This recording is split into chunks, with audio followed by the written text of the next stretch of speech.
Nami, the Tidecaller. A headstrong young Vastaya of the seas, Nami uses her mystical Tidecaller staff to reshape the tides and defend her fellow Mirai from danger. The first of her kind to leave the ocean and venture onto dry land, Nami faces the unthinkable with grit, determination, and daring mettle. In the seas to the west of Mount Targon dwells a tribe of Vastaya known as the Mirai.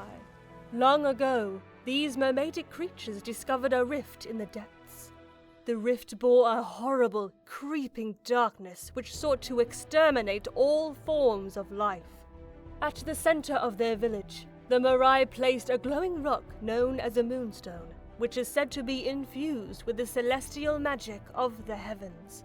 Its haunting, ethereal light protects the Mirai from the creatures that crawl from the abyss. Every 100 years or so, the moonstone's light begins to dim. At that moment, the tribe chooses their most fiercest warrior and bestows upon them the title of Tidecaller. The Tidecaller must plunge into the icy darkness of the rift, survive the horrors within, and retrieve an abyssal pearl. If successful, the Tidecaller rises to shore where a luminous wanderer from Targon's peak awaits with a moonstone to trade for the pearl.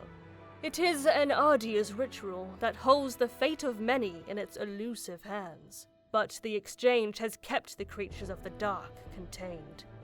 In the past, the Mirai had sent troops of their most elite warriors to collect the pearl, but they learned the hard way the more forces they sent into the rift, the stronger the monsters became, as if it fed on their energy.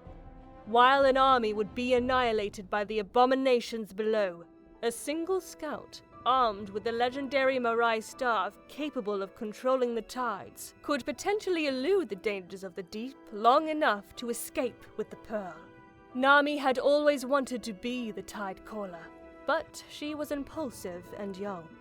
She was known amongst the Mirai for her stubborn determination, which often got her in trouble. In Nami's adolescence, the moonstone once again dimmed for the first time in a century. Nami attempted the trial of the Tidecaller. Due to her impulsiveness, however, the elders chose Rasho, a prudent warrior known for his level head in battle, as their Tidecaller. Rasho dove into the depths of the abyss. A week passed, then another. An entire month the Mirai waited for their Tidecaller's return, but there was no sign of Rasho. No Tidecaller had ever failed to return. The elders waited and argued while the moonstone grew faint. But Nami knew someone had to take up the mantle of Tidecaller soon, or all would be lost. It might as well be her. Nami grabbed her mother's bathy staff and plunged into the abyss. After several days, she returned with the pearl, the fallen Tidecaller's staff, and a look of quiet horror in her eyes. Though furious at her impertinence, the village elders nonetheless admired Nami's bravery and officially designated her Tidecaller. Nami ascended to the surface and rode to the tide to shore to meet the landwalker. The stone-bearer, however, was nowhere to be found. Instead, an elderly woman waited on the beach.